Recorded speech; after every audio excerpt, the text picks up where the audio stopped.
2 Coríntios, capítulo 11, versículo 3. Quero pregar nesta manhã sobre a pior de todas as tentações. Repete comigo aí. A pior de todas as tentações. E eu vou mostrar isso para você. Qual é a pior tentação que a igreja de Pinheiros, você crente, pode ser tentado hoje?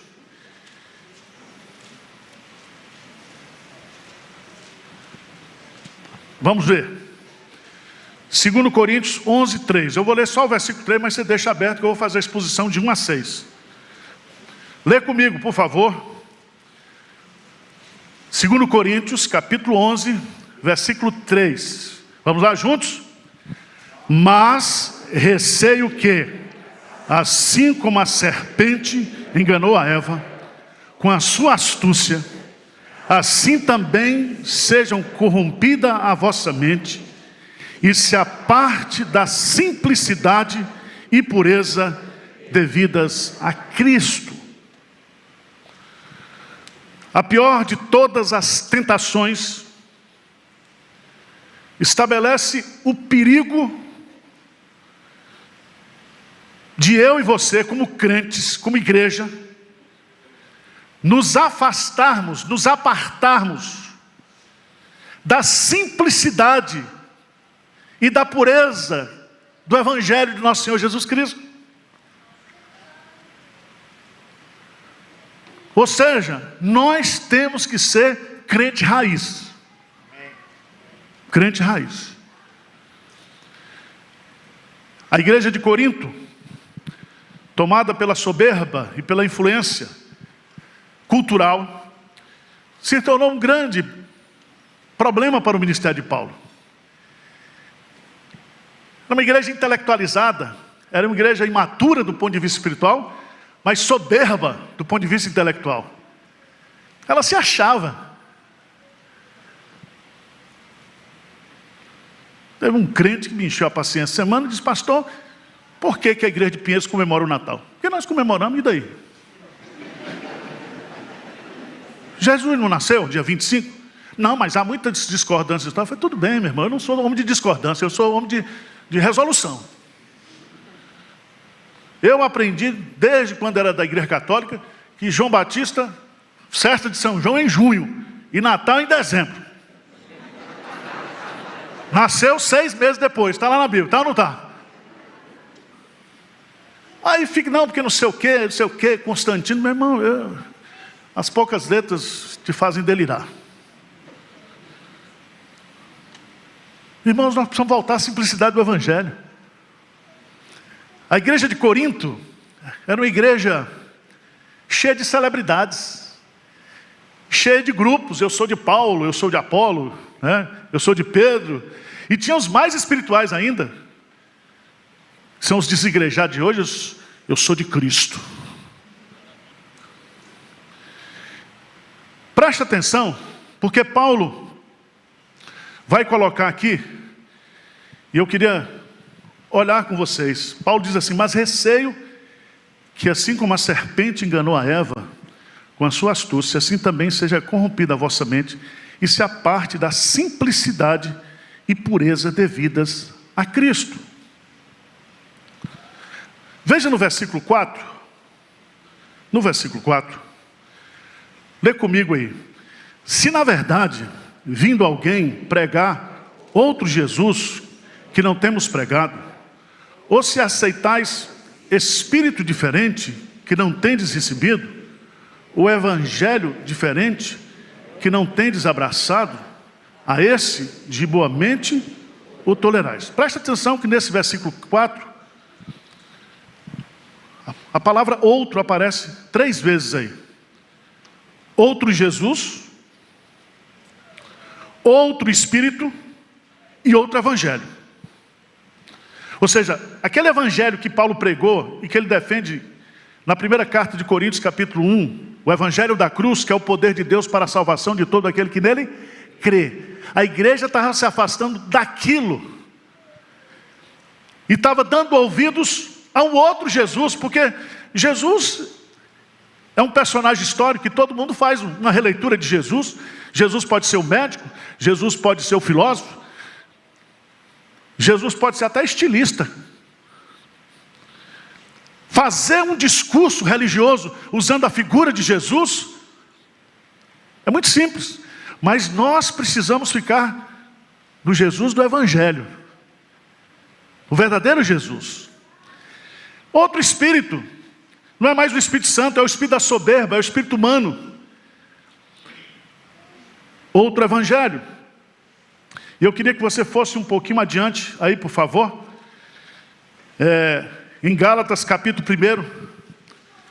E o apóstolo Paulo, no versículo 6, observando que os crentes da Galácia estavam sendo envolvidos, preste atenção, pelo judaísmo, que negava a suficiência da obra de Cristo, e junto com a obra de Cristo queria colocar a lei. Ou seja, para ser cristão, primeiro você tem que ser judeu. Aí Paulo diz, esse não é o evangelho que eu preguei para vocês. E ele diz, admira-te que estás passando tão depressa daquele que vos chamou na graça de Cristo para outro evangelho, o qual não é outro, senão que há alguns que vos perturbam e querem perverter o evangelho de Cristo. Mas ainda que nós, ou mesmo um anjo vindo do céu, vos pregue evangelho que vá além do que vos temos pregado, seja anátema. Assim como já dissemos, e agora repito, se alguém vos prega evangelho que vá além daquele que recebeste, seja o quê? Anátema. Preste atenção que Paulo vai colocar aqui 3 consequências do falso evangelho para a vida das pessoas. Primeiro, é a perturbação. Porque outro evangelho vai tentar desconstruir a sua base. E vai trazer angústia, vai trazer perturbação. Vai perturbar o ambiente, vai criar divisão. Segundo, ele diz que o outro evangelho é perversão. Perversão daquilo que é certo, daquilo que é correto. É a destruição daquilo que é bom. Porque não existe outro evangelho, só existe um evangelho. Não existe outro. Mas traz também, sabe o quê? Maldição. A palavra anátema significa amaldiçoado, é aquele que prega outro evangelho, e amaldiçoado é aquele que ouve outro evangelho, e crê naquele outro evangelho, e segue o outro evangelho. Mas vamos voltar para o texto de Corinto.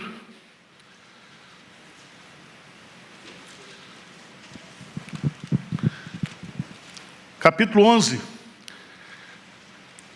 Veja nos versos de 1 a 2. Nós temos aí a postura de Paulo como um verdadeiro pastor, de um verdadeiro pregador do evangelho. Veja que Paulo se torna membro da igreja de Pinheiros, aqui. Ele diz, eu sou doido.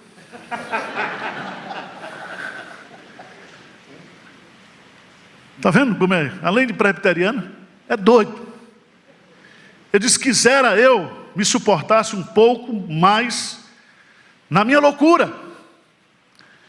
Qual é a loucura de Paulo? 2 sentidos aqui. Primeiro, a sua loucura é porque ele estava sendo constrangido pelos crentes da igreja de Corinto a falar dos seus atributos pessoais, a se gloriar nos dons que Deus havia dado para ele. Porque Paulo estava sendo comparado com os falsos apóstolos. E Paulo disse que isso é loucura. Isso é loucura. E veja, no versículo 17 do capítulo 11, veja lá, 17 e 18, o que é que diz? Capítulo 10. Aquele, porém, que se glorie-se no Senhor. Porque não é aprovado quem a si mesmo se louva, e sim aquele a quem o Senhor louva. Nós não estamos aqui no ministério para receber louvores de homem, elogios de homens, incenso de homens. Nós não estamos aqui para fazer discípulos, seguidores pessoais. Nós temos que fazer discípulos de Jesus. Discípulos de Jesus. E Paulo então, ele vai colocar uma coisa que está lá em 1 Coríntios, veja lá, 1 Coríntios capítulo 10. 1 Coríntios capítulo 4, versículo 10. Lê comigo. Quem é doido vai ficar mais doido ainda agora com esse versículo. 1 Coríntios 4, 10. O que é que diz? Nós somos loucos por causa de Cristo. E vós o quê? Sábios em Cristo. Nós fracos e vós fortes. Vós nobres e nós o quê? Desprezíveis. Paulo era tratado como um doido, um louco. E as pessoas se achavam. E é tão interessante que essas pessoas que abraçam o falso evangelho, elas se acham. Se acham.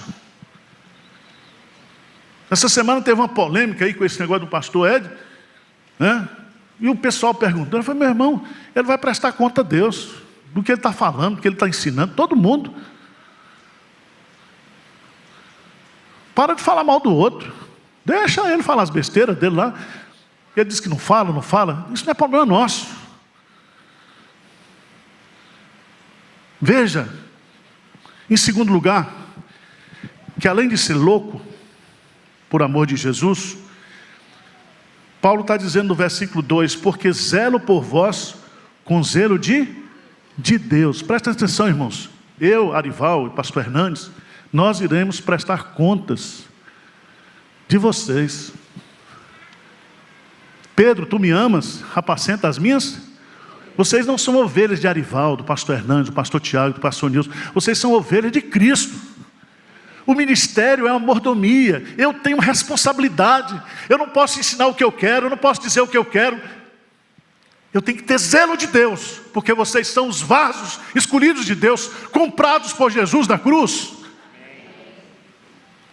Eu preciso ter responsabilidade. Terceiro lugar, Paulo vai dizer que ele tem um propósito espiritual no ministério. Presta atenção, falso pastor, falso mestre, falsa igreja, não tem propósito ministerial.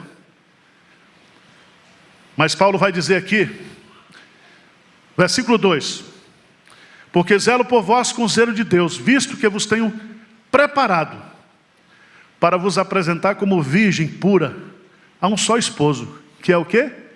Que é Cristo. Eu sou aquele que vai pastorear vocês, Paulo está dizendo. E o meu intento é que quando eu prestar contas a Deus, vocês estejam amadurecidos, vocês estejam em alto grau de pureza, de santidade. Irmãos, o evangelho da salvação é o evangelho da santificação.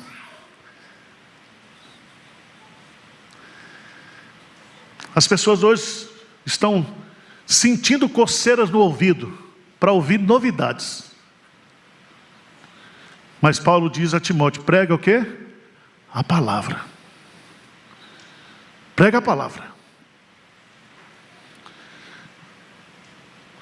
Mas em segundo lugar, se nós temos a postura do verdadeiro pastor, ele é louco por causa de Cristo, ele é tomado pelo zelo de Deus, ele tem um propósito espiritual no ministério, que é apresentar a igreja mais perfeita possível, mais santa possível para Deus. Mas aí ele vem no versículo 3, esse é o versículo chave.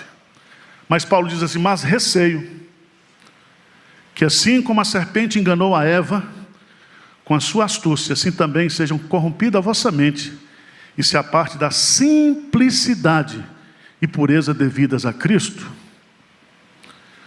Preste atenção que Paulo está falando aqui, que há uma tentação que vem sobre a igreja, sobre mim, sobre você. E essa tentação é de nós nos afastarmos da simplicidade. Essa palavra simplicidade é uma palavra tão bonita. Simplicidade aqui significa singularidade, significa generosidade, significa, completando o verbo com pureza, significa algo puro, algo limpo, cristalino. É o Evangelho. E o Evangelho é Jesus. Jesus não é somente a mensagem do Evangelho, ele é o conteúdo do Evangelho.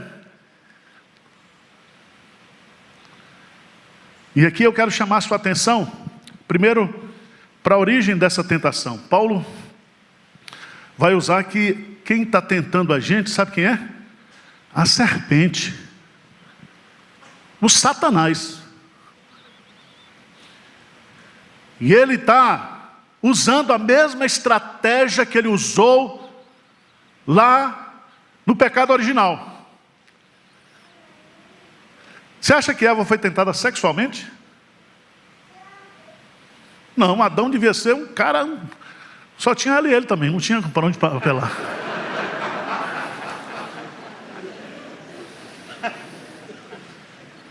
Qual foi a tentação que o diabo usou para fazer o homem errar o caminho, sair do propósito de Deus?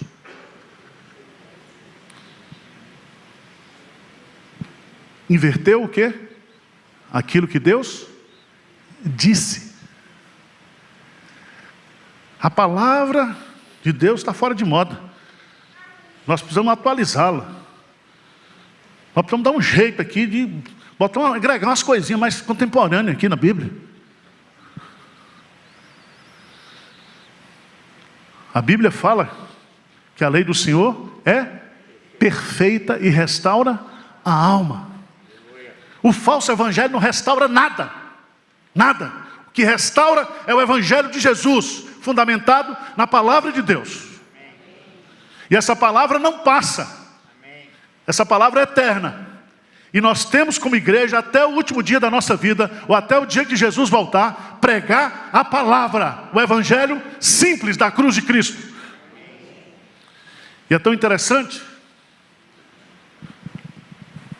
porque o objetivo da tentação, veja aí no texto, é corromper a vossa mente. Não é os vossos sentidos, a vossa mente. Toda heresia começa muitas vezes com um cara intelectual. Ele se acha professor de seminário, presbítero autodidata. As grandes heresias, desculpa os presbíteros, não sei, não tem culpa dos de hoje. Mas Ário era, Sabélio era, aqueles caras que inventaram moda. Geralmente são aquelas pessoas que não tem o que fazer, porque pastor, irmãos, tem tanto trabalho que não dá para pintar besteira, não dá para ficar inventando. Preste atenção, a corrupção vem na mente, tenta fazer você pensar diferente da Bíblia. Sabe por quê, irmãos? Porque a nossa inteligência, ela não é suficiente. Se a minha inteligência compreendesse a Deus, Deus seria igual a mim. E Deus diz, os meus pensamentos não são os vossos, nem os meus caminhos, os vossos caminhos. Então eu, Arival, você, nós temos que render, temos que submeter a nossa mente à autoridade das Escrituras. Se a Bíblia diz, eu aceito. Se não diz, eu não aceito. Se a Bíblia diz, está dito. Não vamos melhorar não, você vai piorar. Vocês estão entendendo ou não? Mas qual é o propósito? Você tem a origem da tentação. Você tem o alvo da tentação. Corromper a mente. Com que propósito, gente? Com que propósito? Hein? Se apartar da simplicidade e pureza devidas o quê? A Cristo. Quer tirar você do foco, da simplicidade do Evangelho. Por que o Evangelho é simples? Porque ele se baseia num livro só. Ou em 66 livros. Revelação escrita, inspirada por Deus. Não é o que eu sinto, não é o que eu vejo, não é o que eu percebo, mas é o que? O que a palavra diz. Quer ouvir Deus falar? Leia a Bíblia. Quer ouvir Deus falar em voz alta? Lê em voz alta a Bíblia, desgramado. Lê lá. Lê a Bíblia. Você quer coisa mais reduzida do que isso? A simplicidade do Evangelho. Se está na Bíblia, eu creio. A palavra ela é suficiente, ela é eficiente para me preparar para essa vida e para a vida eterna. Amém? A simplicidade do Evangelho de Jesus, a suficiência de Cristo. Abra sua Bíblia em Atos dos Apóstolos, capítulo 4, versículo 12. Atos dos Apóstolos, capítulo 4, versículo 12. O que diz aí? Acharam? Vamos ler juntos? E não há salvação, porque abaixo do céu não existe nenhum outro nome dado entre os homens, pelo qual importa que sejamos salvação só em Jesus. Não é Jesus mais lei, não é Jesus mais obras, não é Jesus mais moralidade, é só Jesus. E a salvação está nele, na pessoa dele. Porque não foi Buda que morreu por você, não foi Maomé que morreu por você, não foi Allan Kardec que morreu por você, quem morreu por você foi Jesus. E se fosse qualquer outro homem, o seu sacrifício não serviria. Por isso que Jesus Cristo, ele é um homem, um ser, uma pessoa com duas naturezas. Ele é verdadeiramente homem e verdadeiramente Deus. Isso é muito quadrado, não é? Mas é o que está aqui, a simplicidade do Evangelho. O que é o Evangelho para mim e para você? É Jesus. É Jesus. E é tão interessante você observar que Paulo vai dizer lá em 1 Coríntios, capítulo 15, ele vai dizer, olha, o Evangelho que eu preguei para vocês foi o Evangelho de Jesus. Ele nasceu segundo as Escrituras, ele morreu segundo as Escrituras, ele ressuscitou segundo as Escrituras, ele foi assunto ao céu segundo as Escrituras, ele vai voltar segundo as Escrituras. Ou seja, o Evangelho é a exposição da palavra de Deus. E quando a palavra de Deus ela é exposta, a Escritura nos revela Jesus. E você tem uma experiência de conversão produzida pelo Espírito Santo.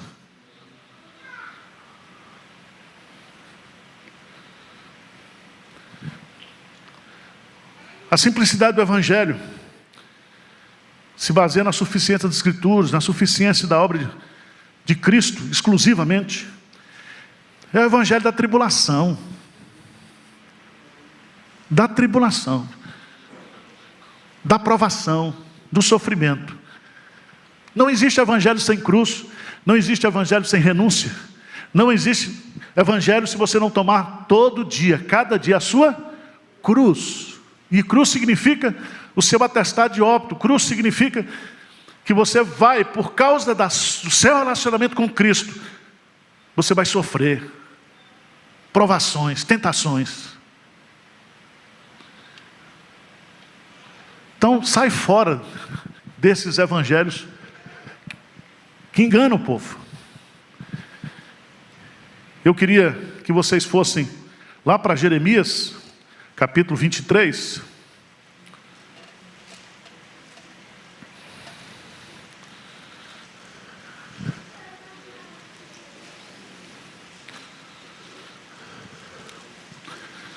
Versículo 16, lê comigo esse versículo. O que diz aí?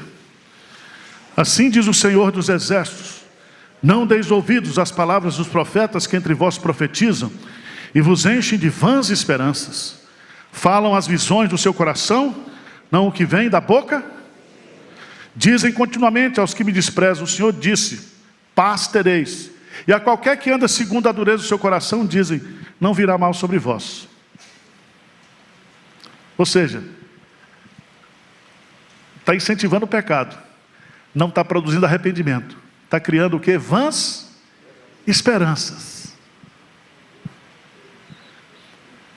Porque a palavra de Deus, ela é poderosa e ela é eficaz. E quando a palavra de Deus é pregada, ela entra como espada de dois gumes. Tanto para aquele que está pregando, como aquele que está ouvindo. Todos são afetados pelo poder dessa palavra. Se você for, por favor, lá em Atos dos Apóstolos, capítulo 14, versículo 22. Atos 14, 22. Você diz: pastor, depois que eu aceitei Jesus, eu vivo uma vida atribulada. É assim mesmo, irmão, e vai piorar. Crente ou está saindo de tribulação, ou está no meio de tribulação, ou está entrando em tribulação, quando ele sai, ele entra em outra. É assim. Não tem boquinha. Não tem mimimi. Atos 14, versículo 22. Vamos bem forte. Fortalecendo a alma dos discípulos, exortando-os a permanecer firmes na fé, e mostrando que através de muitas tribulações nos importa entrar no reino de Deus. Não são poucas, não, são o quê? Muitas. Muitas. Por isso que a Bíblia não desperdiça a palavra. Quando diz que a morte para o crente é um descanso, é descanso mesmo. É descanso. De provação, de tentação, de luta, de sofrimento. Tá certo? O evangelho simples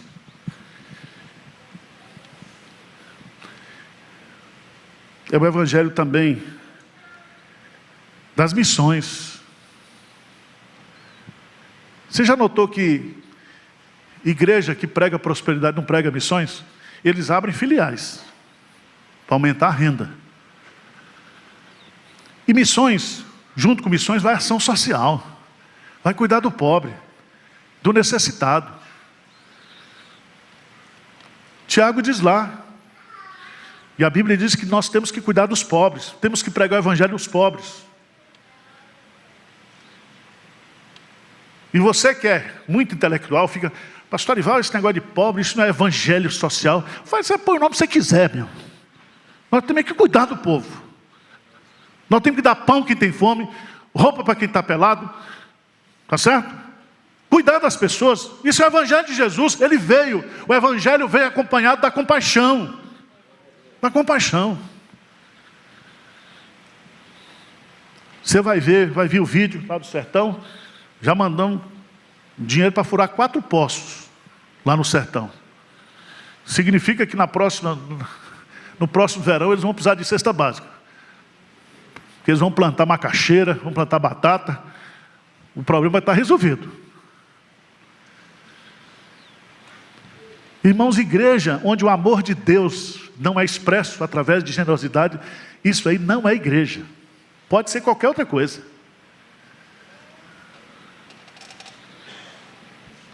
Mas por fim, encerrando mesmo, é o evangelho que promove a glória de Deus. Não promove pastor, não promove nome de igreja. Promove a glória de Deus. Irmãos, sabe o que o falso evangelho está trazendo para a igreja hoje? Como no passado, na igreja de Corinto. As celebridades espirituais. E veja que Paulo vai colocar o dedo aqui na ferida. E ele diz: aquele porém que se glorie, glorie-se no Senhor.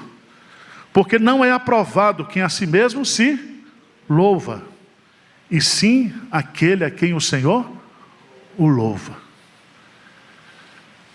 Eu fico pensando que há muitos que estão hoje no ministério, estão mais preocupados de vender a sua imagem, o seu nome,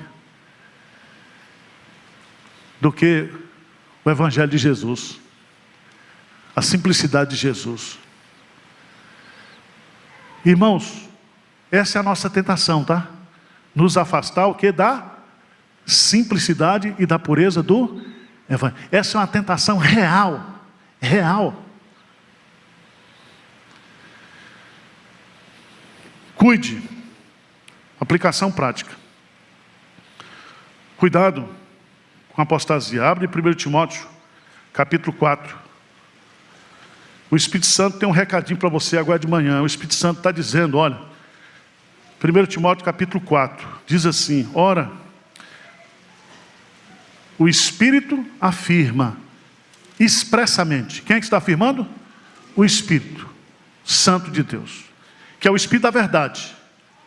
O Espírito da verdade está dizendo que nos últimos tempos, alguns apostatarão da fé, por obedecerem a espíritos enganadores e a ensino de demônios. Por trás do falso ensino estão os demônios. Atrás da palavra de Deus está o Espírito da verdade. A verdade que liberta, a verdade que salva. Se cuide, fica ligado, permaneça na palavra de Deus. A palavra de Deus, ela é perfeita, ela é útil. Somente pela palavra nós somos amadurecidos, aperfeiçoados. Somente pela palavra nós estamos preparados para toda boa obra. Terceiro lugar, cuide do seu coração. Ande humildemente na presença de Deus. Eu estou numa fase do ministério, irmãos, que eu estou citando aquele versículo lá de Salmo de Davi. Eu não ando à procura de grandes assuntos, nem coisas muito grandes para mim. Eu quero calar e sossegar a minha alma. Cuide do seu coração. E o nosso coração é soberbo, nosso coração é corrupto. Nosso coração quer sempre nos afastar da simplicidade, da pureza do Evangelho de Jesus Cristo. Que Deus nos preserve, que Deus nos guarde do maligno e que Deus nos sustente até o dia que Ele nos chamar. Amém?